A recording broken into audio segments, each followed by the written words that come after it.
Health promotion of the school-age child. So this is chapter 14 in your WAN 10th edition.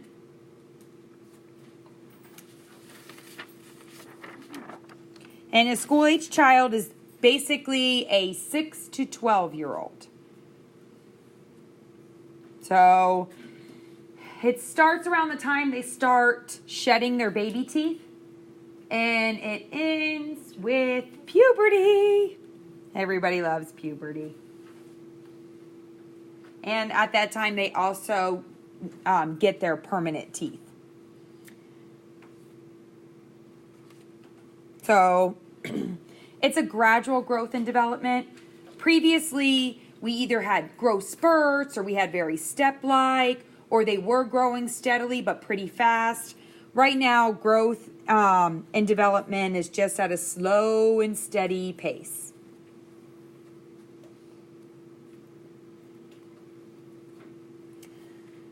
Biological development, they only gain about 2 inches per year, and they only gain about 5 pounds per year. Male and female is different than size. This is where we always laugh because towards the end of the school age years, this is when your females are like 7 feet tall compared to the males who are like 4 feet. So it's always awkward. You'll see them at middle school dances where the girl's towering over the boy dancing. You know, you've seen those shows. It's very common. Girls seem to develop first and fast, and then boys kind of catch up towards the end of that school year. They double their strength.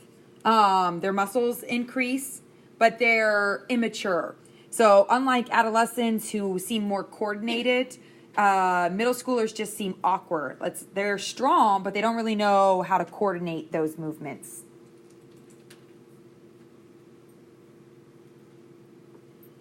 All their systems mature. They have increased bladder capacity. Usually that's greater in girls than boys, which is very true in my family. My daughter is like a camel. She could pee like once every 3 days, I feel like. She never goes to the bathroom. Where I swear to God, if I go out to eat with my son, we get up from the table 3 times during one meal for him to go to the bathroom. I'm like, you haven't even drank anything. Their heart is smaller in relation to the rest of their body. Their immune system is more mature. Their bones increase in ossification. So remember in mobility, we talked about that when they're younger, their bones are still really growing. And so they snap really easily, right? So, and that their muscles their ligaments and tendons are they're like Gumby, right? They can bend over and put their foot behind their head and stretch really well. So now we've gotten to the point where they're starting to be more like adult-like, where their bones are strong, and their muscles and tendons and ligaments aren't as stretchy. So they're more likely now to have a muscle strain or sprain like an adult would versus a fracture.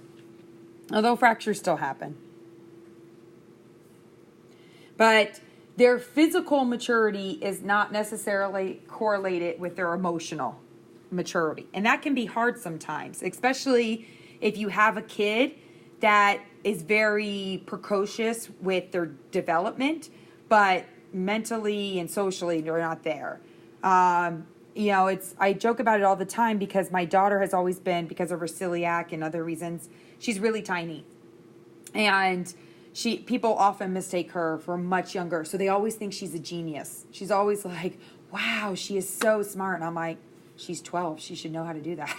And and then they'll look at my son, and my son is huge. He's almost as tall as I am.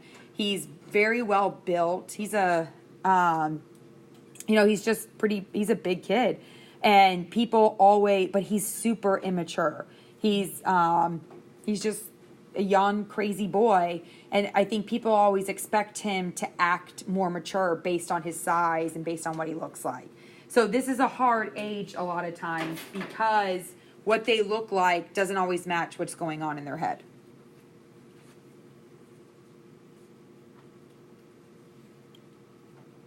So prepubescence, is basically the 2 years preceding puberty.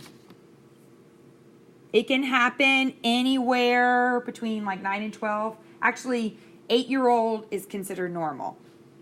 So if they start developing breast buds, pubic hair, enlarged testicles, all of those things, it can start as early as 8 years old, which for some parents, that would have freaked me out if my kids, developed that early. But 8 years old is considered normal. If they are prepubescent prior to 8, we refer them to an endocrinologist. All right. Again, this can happen, this process, anywhere between the ages of, it says 9 and 12 here, but 8 to 12. And girls usually occur 2 years before boys. So girls tend to, again, mature quicker than boys do. Boys catch up and end up passing them, but initially, girls take off and then boys catch up and take off.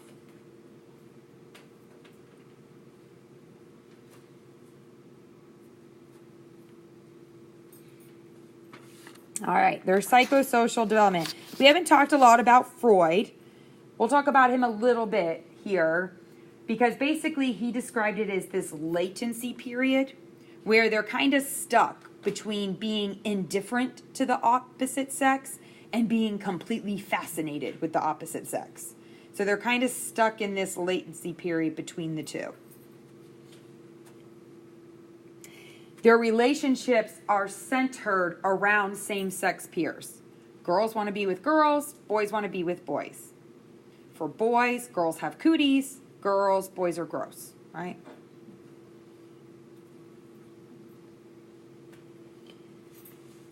So Erikson is psychosocial.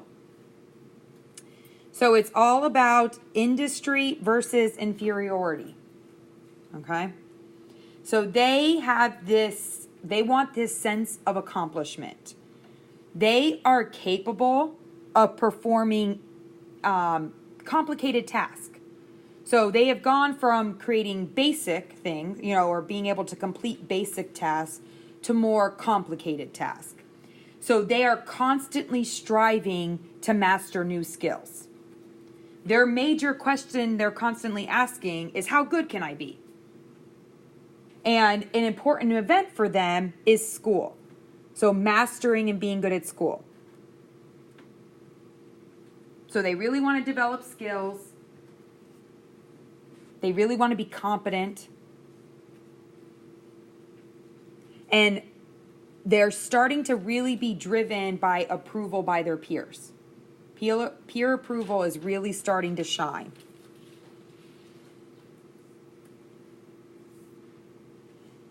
If they don't accomplish industry, then they develop inferiority. Okay?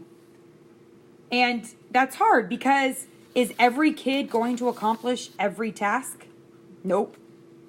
That's why sports are so good for them because they learn how to be on a baseball team and get better, but maybe not master the skill and know that they're still okay and they are still developing as a person, but this is just, I'm not a great baseball player, but I am a great soccer player, okay?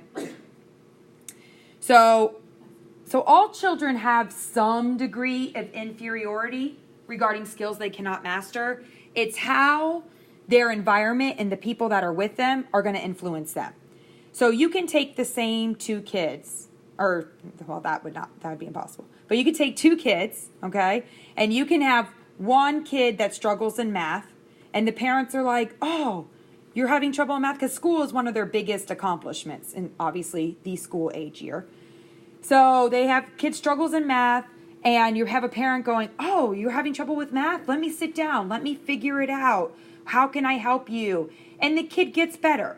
Maybe they don't master the skill, but they have somebody that they know is vested interest in them. They have someone helping them along. They're making small improvements.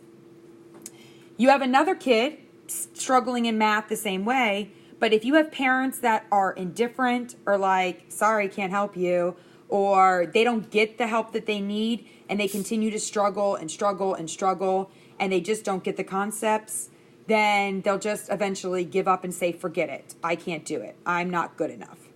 All right. So they're mastering these skills, industry versus inferiority, and they know they're not going to master everything, but can they get better?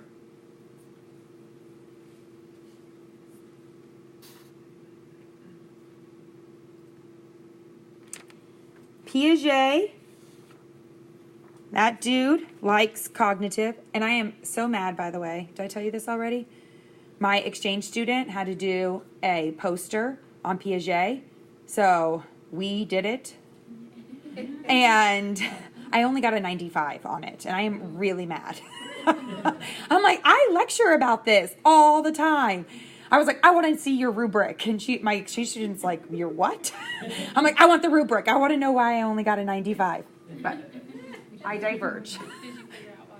No, she can't. My poor student. I don't want to be like, why did we get a 95, on the paper? I'm trying not to be. But I just want to know because I think she's in a psychology class. So I was helping her with her homework. But totally diverged.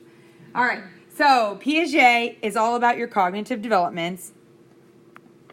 And basically, the children, are using thought processes to experience events and actions. So they're starting to see a relationship between things, and they're able to make judgments based on reason now. So that inductive reasoning. So they can now take an experience and apply it to a general principle.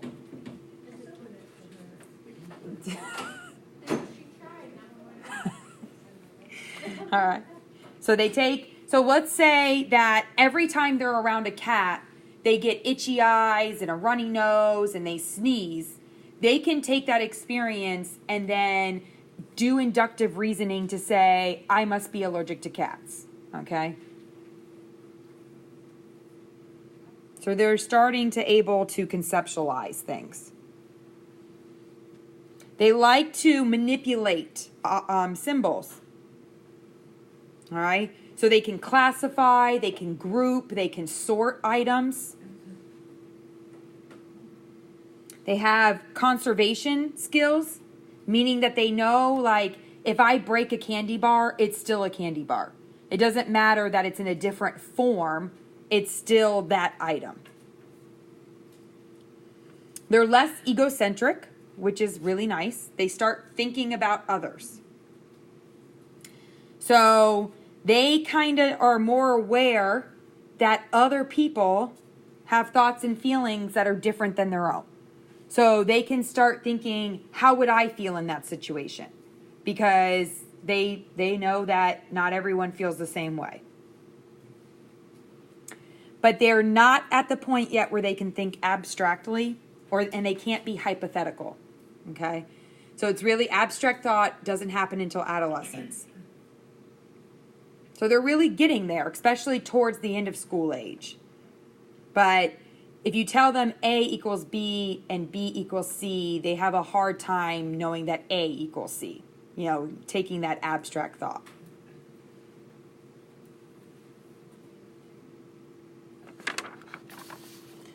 We haven't talked a lot about Kohlberg because up until now, kids don't really have a lot of moral development because they only thought about themselves. But now, because they're becoming less egocentric, they're starting to develop a conscience and some moral standards. So the younger kids, they understand that there are rules and behaviors and what's expected of them, but they don't really understand the reasons behind them. But as they progress and get through the end of the school age period, they are able to judge by the intention. So what are the intentions that prompted that? Okay. So let's say, I'm trying to think of a quick example. Let's say I say, Raquel, you are looking beautiful today. And younger, you are not looking tired at all. I'm only joking because I already said it to her. I got her permission. a younger kid would say, well, she does look tired and you lied and lying is wrong. And they don't understand that. They just know that lying is wrong. There is right and there's wrong and whatever. But an older kid can start and say, oh, I can see you didn't want to hurt Raquel's feelings by saying she looked tired. So I get your intention behind your action. And so they can start that moral development about, why we may do things and what the intention is behind them. Thank you for being my example. So rules become less black and white and more based on the judgments, and the, of others, the needs and desires of others. Spiritual development. Children think in very concrete terms. They expect punishment for misbehavior. They still may view illness or injury as a punishment. But they really have a great desire to now learn about God. So they want to picture him. They often, there's pictures of him as a human. They want to again, they can't think abstractly yet, but they're starting to make inferences. They're developing a conscience. They know the rules. And their ideas about family and religious persons are more influential than their peers. So even though peers are a really big part of it, of this age where they really associate with their peers and they want to identify with their peers, religious people still trump it.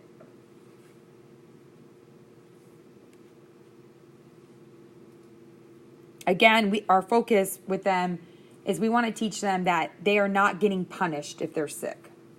I think we've kind of already talked about that, but we really reinforce it. Social development, it's importance of a peer group. They learn dominance and hostility. They learn positions of authority, right? You have a friend group. There's someone who has a position of authority. They're able to explore their environment. So they learn a lot about, by being in a peer group. They learn to take other people's points into view. They learn how to argue and bargain and cooperate, all to maintain friendships. So peer groups are really important because it's a safe environment for them to kind of learn how to do those social interactions, all right? They become really aware of social norms. And they will try to sometimes conform to them because they want that acceptance from the peers. And right now in a school-age child, their sex roles are strongly influenced by peer relations. So they'll have a girls-only club or a boys-only. You'll see like my son, he literally put man cave on he made a man cave poster. I'm like, really, a man cave? You're not a man. But he made a man cave poster. He's 10. He made his man cave, no girls allowed, right? Every time my son goes near my daughter's bedroom, she screams, no, you can't be there. That's for girls. My girl stuff is there. So they're very they like to hang out with their same sex. So parents sometimes freak out. They're like, oh, I should let my daughter in my son's room. No, that's his thing right now. He only wants his friends in his man cave. So we don't have to freak out about it. Tell parents it's normal. They're not being mean or trying to bully anyone or leave anybody out. That's just who they identify with right now. Speaking of bullying, it does occur. Unfortunately, we see it really super young. It most often occurs where there's decreased supervision, like in the hallways or in a playground where the adults aren't supervising as much. And basically it's any act, verbal, physical, anything that intends to cause harm or distress to someone else. And we don't see, although we're seeing it more now, we don't see a lot of as much cyberbullying in the school age child, although kids are getting phones younger and younger now. I'm shocked that my son, he's in 5th grade and he has friends that have Instagram accounts. Like, that flabbergasts me, but I don't know, maybe I'm old.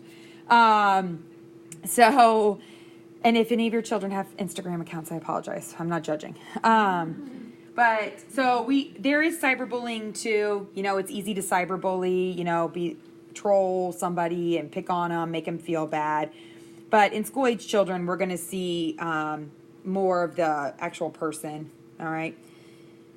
When kids are bullied, they're depressed, they have low self-esteem, they're withdrawn, they're anxious. So it causes a lot of negative effects for the child. Boys tend to be more direct. They just shove, punch, pick, you know, they're more physical. Girls tend to be indirect with like gossiping, excluding people on purpose. Although honestly, you can see it happen across the sexes. And it is so hurtful. I have never felt such anger to a 6-year-old as I did when my son was in kindergarten. He was getting in trouble every day. So they go to a Christian school, so they're pretty strict. And he was getting in trouble because he was kissing a girl every day. And I was getting so angry because I was like, why? You have to respect her. If she doesn't want you to kiss, and he wouldn't talk to me. He'd just be like, yes, ma'am. And I thought he was just embarrassed or ashamed. And we'd have a couple of days, and then I would get called again, or I'd get an email, and I'd have to go into the school and have a meeting because he was kissing this girl. And so, I mean, weeks went on, and my son you all think I am bubbly and happy. That kid has never seen like a rain. Like he is a super bubbly, happy kid. And during those weeks, he just seemed kind of out of it. And I guess maybe I thought it was a phase, or I don't know. So I tell you this because it's easy to overlook. So one day we're yelling at him again because I'm like, you're about to get kicked out of school because you can't keep your hands to yourself. And this is not acceptable. This is not what mommy and daddy want from you. And he goes, but I'm afraid of getting hurt. I said, why would you be afraid of getting hurt? And he said, because she comes up to me every day and she tells me that I have to kiss her on the cheek or she's going to punch me in the stomach. And I was like, I'm sorry, what? And she did. So he did not kiss her one day, and she punched him as hard as she could on the playground in the stomach. And so he was terrified of this girl because she developed faster, so she was a little bit bigger than him. And this was happening in kindergarten. And so he would kiss her on the cheek every day, and as soon as he would kiss her on the cheek, she would go and tell the teacher that he was kissing her. So, look, my face is red right now, isn't it? I can feel it because I have never been like, I was going to throw down with a 6-year-old, like hard. All right. I was going to cut her because I was so angry, and I was angry at myself because I instantly blamed my son and I didn't, so, and he was too scared to tell me that he was getting bullied, and he was too scared to say that something bad might happen. And it took weeks. And then finally, I think I just asked a different type of question, and that's how it came out. And we went to the school, and the little girl admitted it. She was like, yeah. And so then she was removed from the school, thank God. And because it was really bad. And so it happens. It happens to boys. It happens to girls. It happens in various forms. And kids are freaking sneaky about it. They know that it's wrong, and they know that adults are watching them. So they do it where they're not going to get caught, okay? And they put enough fear in someone, whether it's physical fear, emotional fear, whatever, so that person doesn't want to act upon it. So I am much more vigilant now when, like, my kid is telling me a story or talking to me and asking better questions. To know what's going on, because I didn't think in kindergarten that would be an issue. Oh, there's that whole. Okay. And scene. All right. Oh, post-traumatic stress disorder. Basically, we're seeing this in younger kids now because of all the things that they're witnessing on TV. They're seeing the news reports about school shootings. They are involved in events like this. There's pictures of, I know 9/11 was a bit ago, but they're still seeing all these traumatic things, normally through social media or through news things. And so they are feeling anxiety because of it. Initially, during the first minutes to hours, they have that flight or fight response where their stress hormones are maxed out. During the second phase, which is a couple of weeks later, things seem calm, where you think, oh, everything's fine. They're not bothered by it because the person that's experienced the PTSD is just kind of numb. So it's not that they're calm. They just haven't really processed it all yet. And they deny during the second phase, that anything's wrong. They're like, no, I'm fine. It didn't bother me. No, I'm fine. But during the third phase, a couple months later, that's when things start to sink in and they really want to know, like, what happened. And they might have some physiological symptoms like depression, anxiety.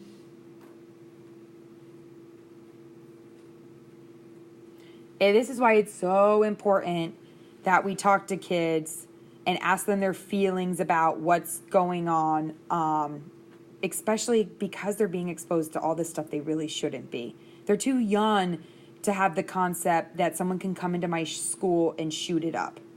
But unfortunately, it's out there. It doesn't happen that often, but it happens enough and it makes the news. And so some kids are really fearful. What if somebody comes into my school?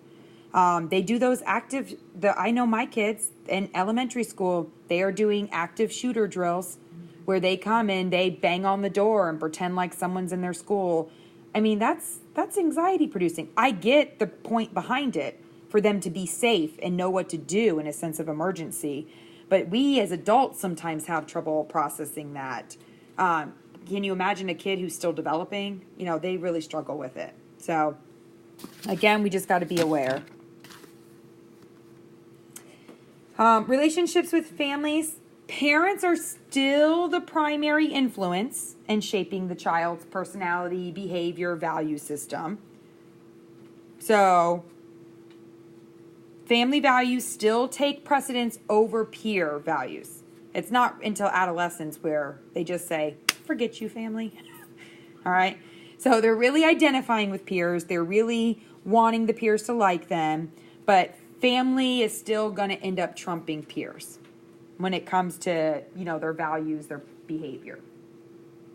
But they are gaining increased independence. But they're not ready to totally abandon parental control. Believe it or not, kids like rules. They like to know that someone cares enough about them that they want them to be a good person. I mean, it always shocks me sometimes. Like, I'll yell at my daughter, I'll yell at her, she'll get in trouble. She hates me for life. I'm the worst mother ever. And then, like, 2 days later, she'll come to me and she'll be like, I know, Mommy, you were just looking out for me and I really love you and appreciate you for that. Like, and I'm like, what? So it is kind of shocking because they like to know that someone cares enough about them that they're looking out for them. And so they like rules and restrictions. And we're not here to be their pal or be their friend. We can have fun with them, but we do have to set very clear expectations of what the rules are, what the expectations are. Because they need a mature adult that they can come to when they're scared, when they're worried, when their friends are doing something. They need that mature adult. Play. So play changes from like toys really to more physical skill, intellectual ability, and fantasy. They love to form groups. They have cliques and clubs and secret societies. Belonging to a group is super important. My daughter has 4 little friends. They do gymnastics together. They read Percy Jackson. Is that right? They read Percy Jackson together. They are going to be ducks for Halloween together. Like, I'm not sure why ducks, but they have this group of friends, okay? And the group often has rules or rituals, and kids like that. They like to know this little expectation, and then they like to follow those rules. So they will do team play. Team play allows for peer interaction, and it helps them modify because it's not about their personal goals. It is about the team goals.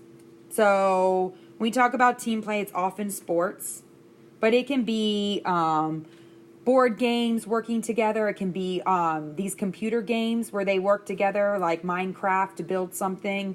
So there are some other forms too. A lot of people think just sports, but there's others. But it's anytime they're working together as a group.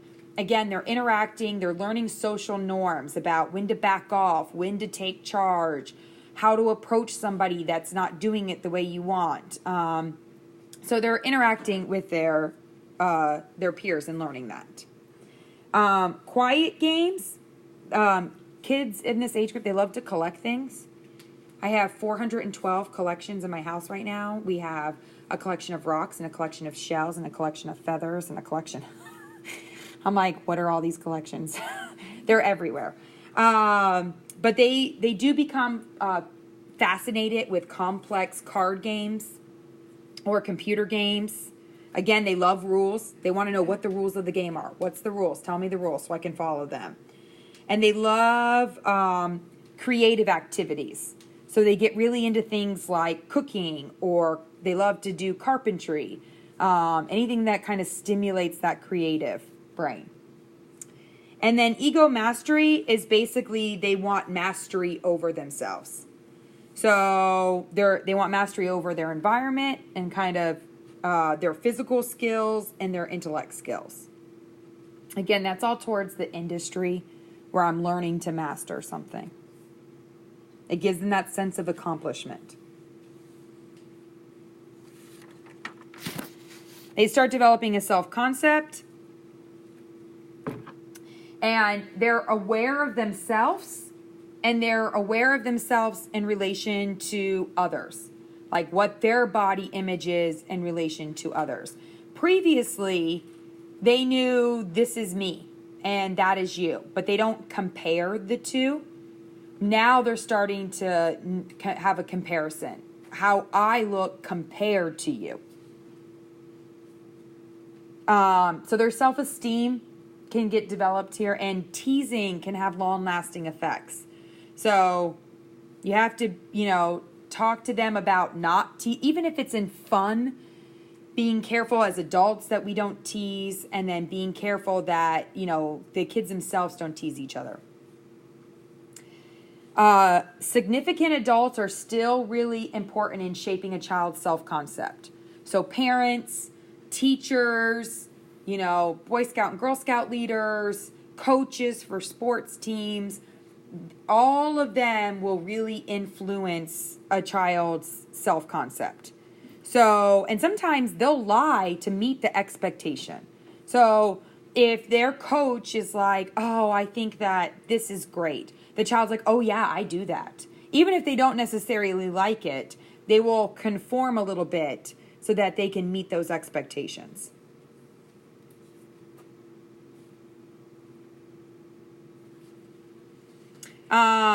Obviously, everybody has this. Children like their physical self less as they grow older, right?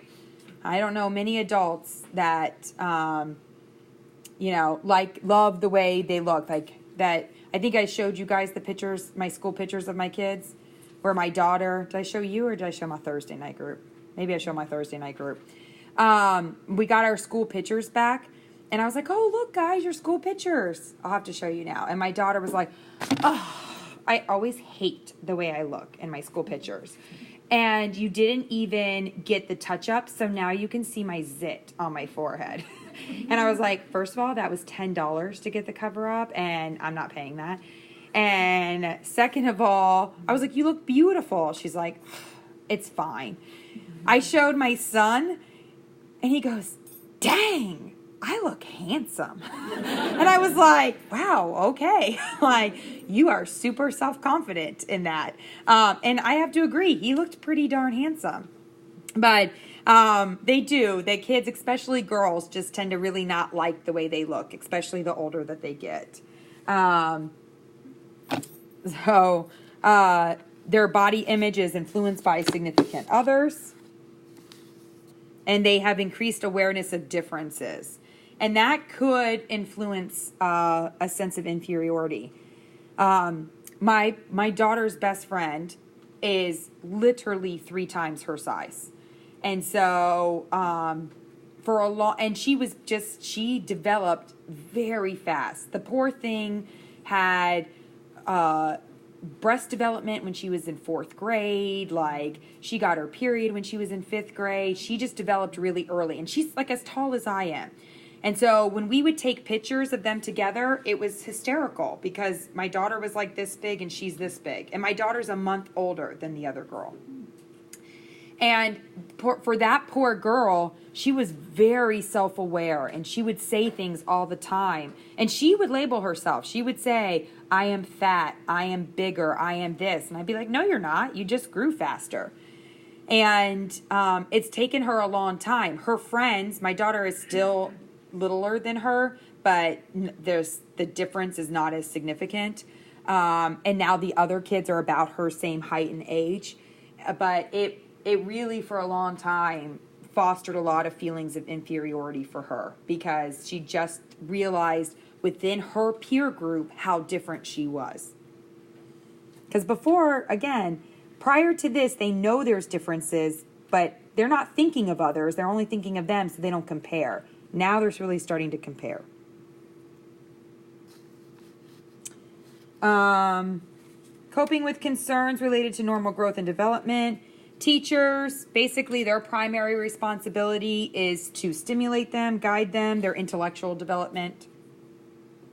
And again, children seek their teachers' approval. They want their teachers to like them. Not so much, once we move on to adolescence, they don't care as much, but in school age, very much so. Parents, it's important for parents that they, this is not that slide, hold on. I'm skipping ahead, sorry. Back to this real quick, I'm sorry. School experience, it's basically second only to the family as the socializing agent. And it's really, again, where they practice their peer relationships and they're learning how to transition them into society. We already talked about parents. It's still important for them to set guidelines, be positive. When a kid is struggling, to encourage them. We want to limit. They still have to have limits. They still need to be disciplined, consistent, and we really need to discourage dishonest behavior. Basically, younger kids lie because they want to escape punishment. So those early school age kids, 6 or 7, did you break that plate? Nope. They're not trying, there's no really malice behind it. They just know they're going to get in trouble for breaking the plate, and they don't want to be in trouble. Older kids lie often to impress someone or to fit in. So older kids will be like, I can run 10 laps in 12 seconds. And they'll just say it because they want to be cool or they want someone to like them. We've already kind of talked about stress and fear already, so I'm not going to get too much into that anymore. So nutrition, it's really important to have a balanced diet. And basically the quality of the child's diet is really dependent on the family's diet. So if the family is eating out every night, the child's going to eat out every night. A child is not going to be like, "No, I don't want that delicious cheeseburger. Please, Mom, give me kale." They're just not going to. You're not going to see that. Families tend to rely on easy availability, convenience, families are on the go. They have 800 activities. So educating the family about nutrition health, because what you do now is going to set them up for life. Sleep, they average about 9.5 hours of sleep during the school age. Initially, the beginning of school age, like the 8, 9, 10-year-olds, they don't want to go to bed because they don't want to miss anything. They want to be part of it all. Typically, once they hit 11 or 12, they're sleeping all day long. Or all, it's amazing to me. My son still, no matter what time he goes to bed, will get up at like 6:37 a.m. And like he comes into my room, I have to tell him to stop because it's a little creepy, because I'll open my eyes and he's like right here and he's like, good morning. I'm like, hi. So my daughter, if I am literally on the weekends dragging her out of bed at like 10 o'clock already, because she's already starting to enter that adolescent. So exercise and activity. There is some controversy regarding early participation in competitive sports because they're worried about their physical or their mental maturity, how mature they are in that competitive environment. But kids generally like competition, and they do well. And it helps them work on that acquiring of a new skill.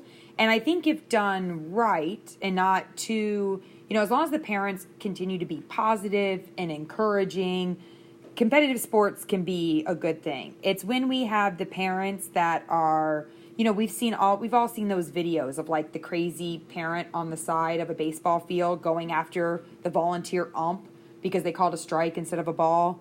Like that's where it gets to be unhealthy. But I think kids do really well, and they're not going to be at any higher risk for inferiority because they don't master it or because they're not the winner. I think they learn how to discipline themselves, work harder, and kids who tend to do competitive sports tend to do really well in school because they are very self-disciplined and they have really good time management skills. Dental health, eruption of permanent teeth. Basically, all their permanent teeth have appeared. We still practice really good dental hygiene. They can start. Yes, ma'am. Oh, I was just going back to that question. It's not a sport, but then, so like, the little girls dressed up in tutus and having all that, like, what does that do to them? So, like pageants? Yeah. About makeup and having this and that. I'm sure you have something to say. Yeah.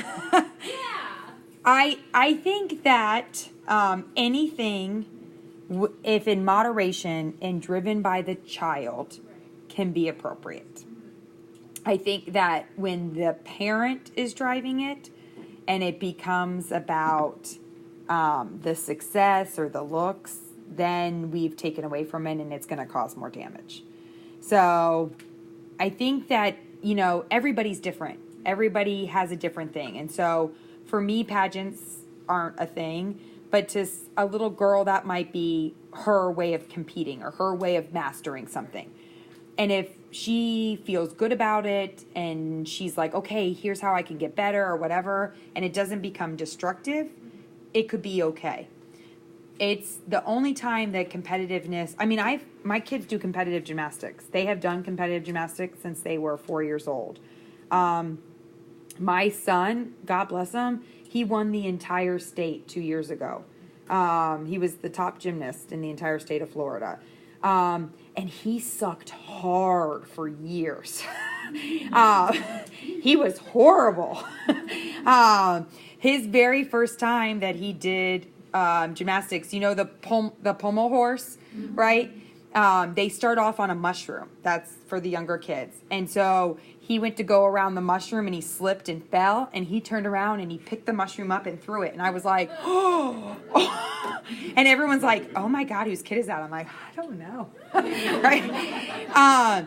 And so it was a really good teaching point. Like, we get that you're frustrated, but that's not how you take your frustrations out. And if this is not fun, let's not do it. Let's just do it for rec. And he was like, no, I want to get better and I want to be. And he was very like self-driven, and he mastered the skill, and he ended up, and Pommel is his best event. Is he's won state for the last 3, that event he's won for the last 3 years.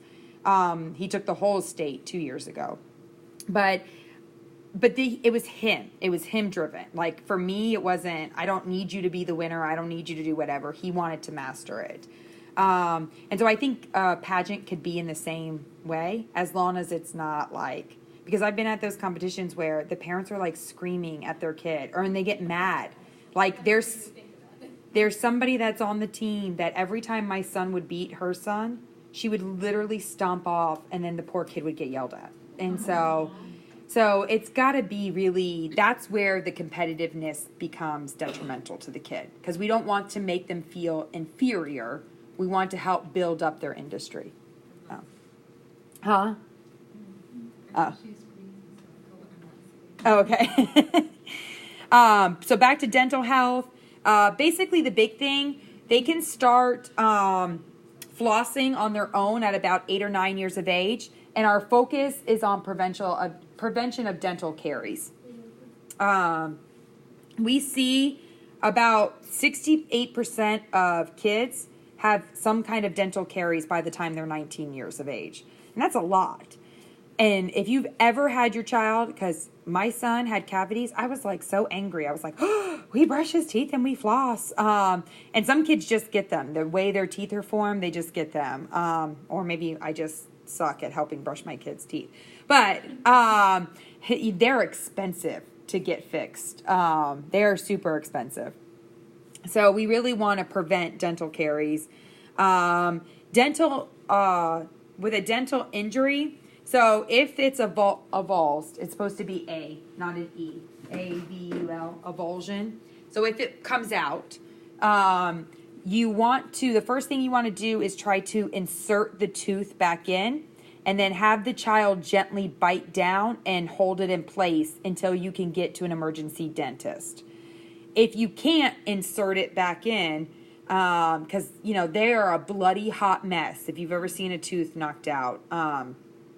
One of my friend's kids, I worked at After Hours Pediatrics for a while, and I was working one evening, and she called me and said, are you working? Can I bring my son in? And she was like real casual.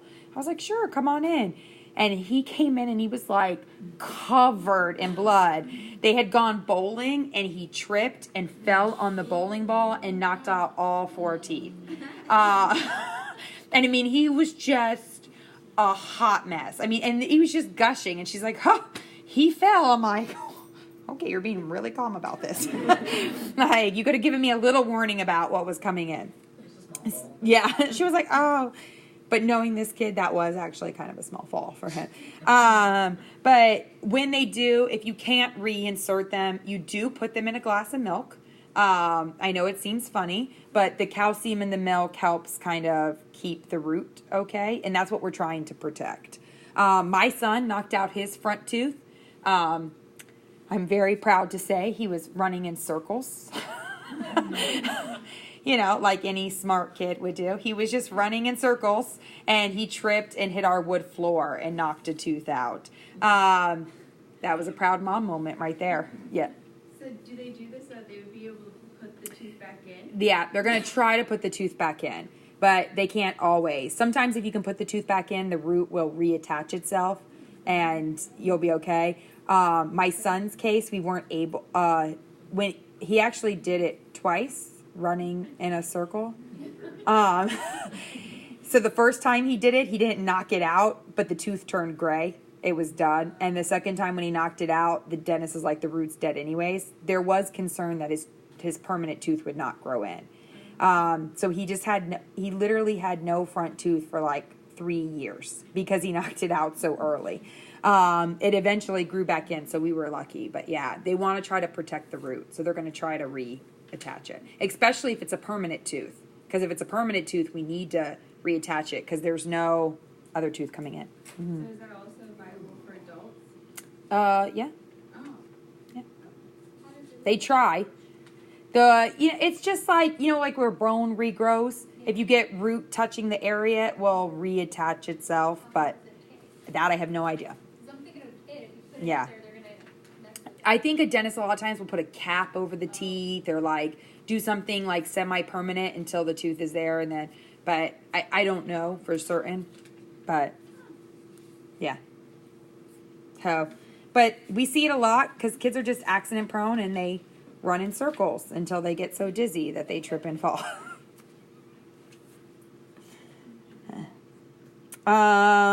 Sex ed, again, it's normal. It's normal curiosity, especially during the pre-adolescent stage. Middle childhood is an ideal time for formal sexual education. Okay? And basically you take it from the lifespan perspective, You just be very matter of fact. You answer the questions. It's part of normal growth and development. So, like, my son asks me every day, like, Mom, do you think my testicles are bigger today? Because we talk about it. It's not sexual in nature. It's just that I said, okay, the first thing you're going to notice is this. The next thing you might notice is this. This is part of your normal growth and development. It's nothing to be embarrassed about. If you have any questions, let me know. If his voice is not cracking yet, but if his voice goes, he'll be like, do you think that was it, Mom? Do you think it's happening? And I'm like, no. He's funny. My daughter is not quite as excited about all the things happening. But again, we talked about it. I said, this is what you're going to notice first. If you notice this, don't be scared. If you notice that. So we just talk about it like it's normal growth and development. If you act embarrassed or guilty about it, they're not going to come talk to you. So make sure you just make it kind of matter of fact, no big deal. There was some studies that showed that most parents are pretty open about normal growth and development, but they're not really open about safe sex practices. I got to admit myself, I'm a little uncomfortable talking to my 12-year-old about safe sex practices. But unfortunately, we are seeing kids that are 12, 13, 14 years old who are sexually active. I have had kids 12, 13, 14-year-old pregnant in the ER. So it's not too early. I know a lot of people think, oh my God, this seems so early. But we really need to take it from I know, you're uncomfortable talking, isn't it? Yeah.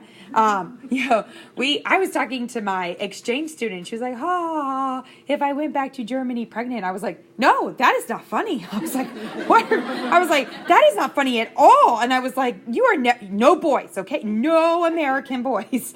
So, I was like freaked out that she would even, but so it can be uncomfortable, but it is super important to talk about safe sex practices with kids, even, especially when we get towards this end of the school age, 11, 12-year-old, you just have to be honest. Public schools have the conversation in 5th grade, okay? So they will pull all the boys into the boy room, and they pull all the girls into the girl room, and they send home a letter to the parents, and they say, we're having the talk, okay? So if you don't want your kid to participate, please let us know, so that we can pull them out and they'll go sit in the room, and then they'll hear everything from their friends. I don't understand that. But basically, it's super important that you tell your kids what to expect, that you tell the kids your expectations, because guess what? If you don't talk to them, they're going to talk to their peers.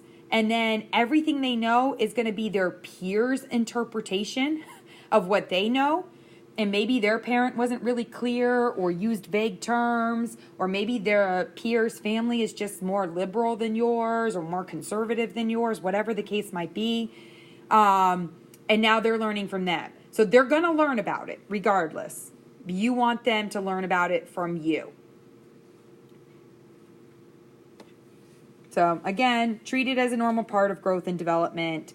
Questions and answers, just be very matter of fact, just like it before, and the child's level of understanding.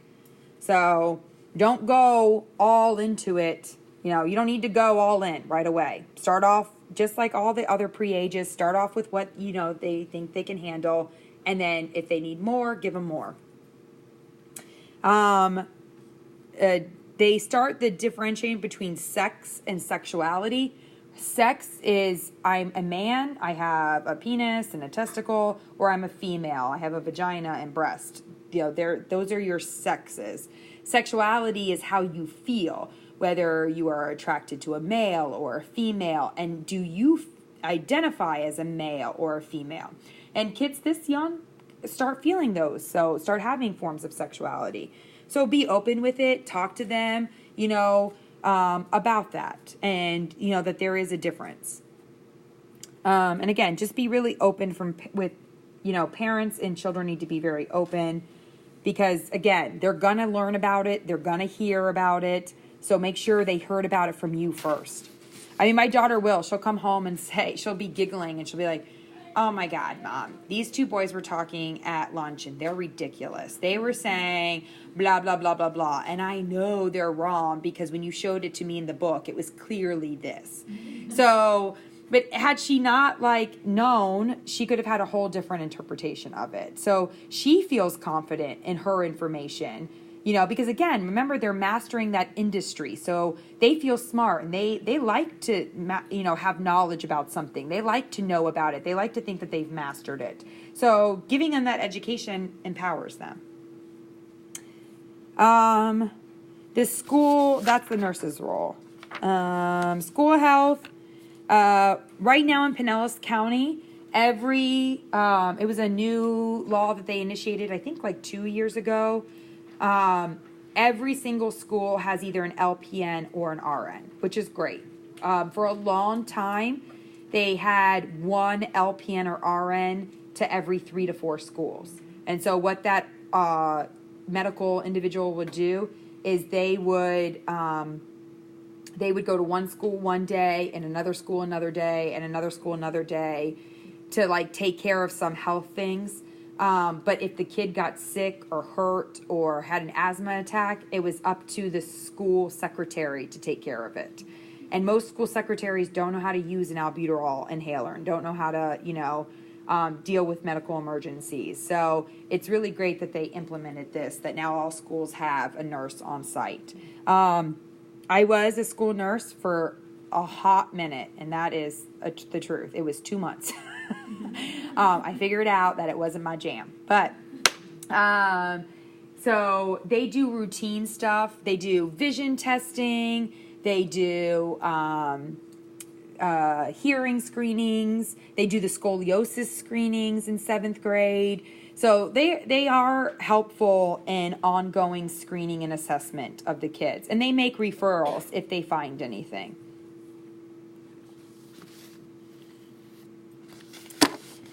Injury prevention. The most common cause of severe injury and death in school-age children is motor vehicle crashes. Whether they're a pedestrian and get hit by a motor vehicle or whether they're a passenger in that motor vehicle. So the 3 ways to decrease injuries is obviously, number 1, make sure they're in the proper restraint and that they have appropriate passenger seating.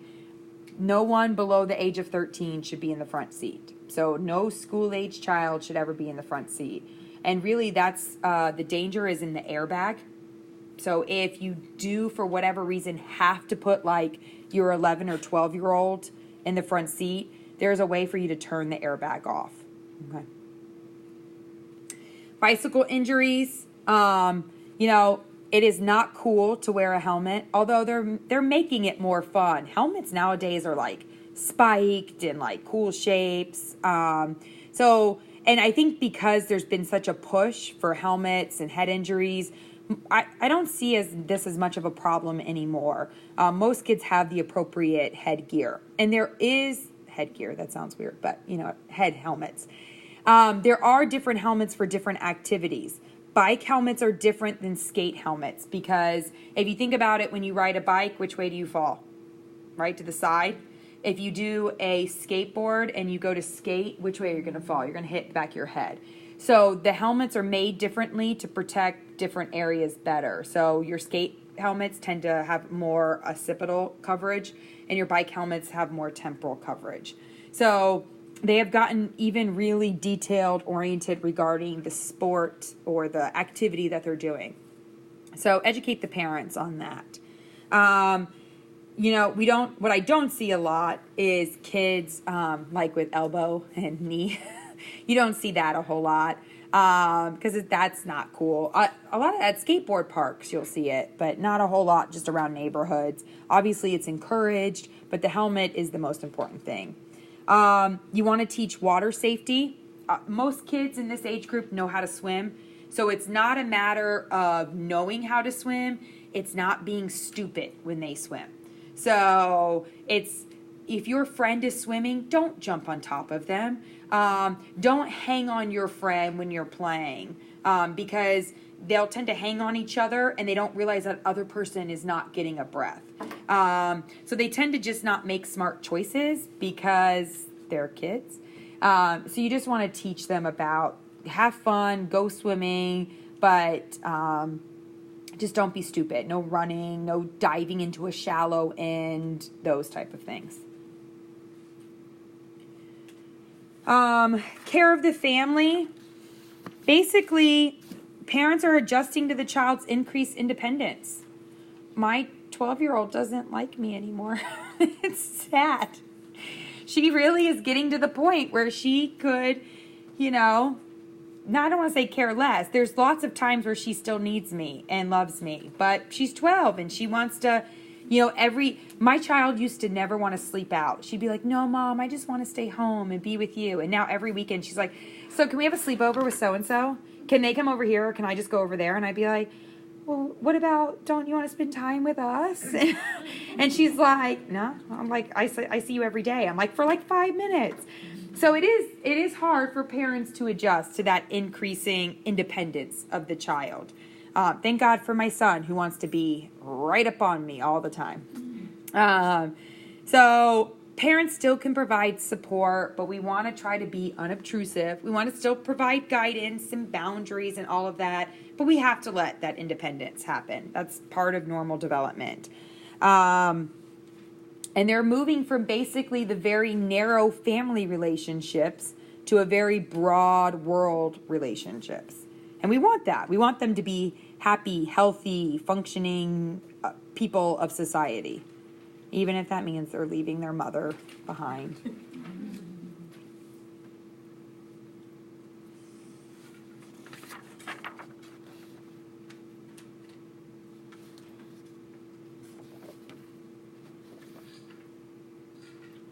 Is it not going? Oh, I guess that's it. All right. That's the last one.